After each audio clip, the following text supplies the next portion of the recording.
આજે આપણે એવા વ્યક્તિ, એવા હીરો, એવા યોદ્ધાની વાત કરવાની છે કે જેને સમાજની અંદર જેટલું માન સન્માન મળવું જોઈએ એટલું મળ્યું નથી. એ છે પાન માવાના દુકાનવાળા. પાન માવાના દુકાનવાળા દરેક વ્યક્તિની પસંદગી ધ્યાનમાં રાખે છે.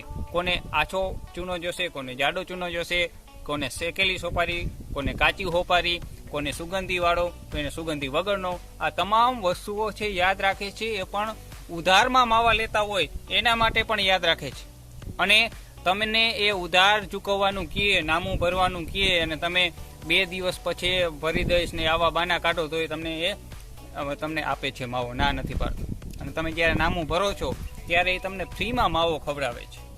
આટલું કરવા છતાં જ્યારે માવાની દુકાને સામે તમે ચા પી અને માવાની દુકાને જઈ અને એમ કહો કે ભાઈ ચાના કેટલા દેવાના, તો એને દર વખતે કહેવું પડે કે ચાના પૈસા ચાવાળાને આપવાના.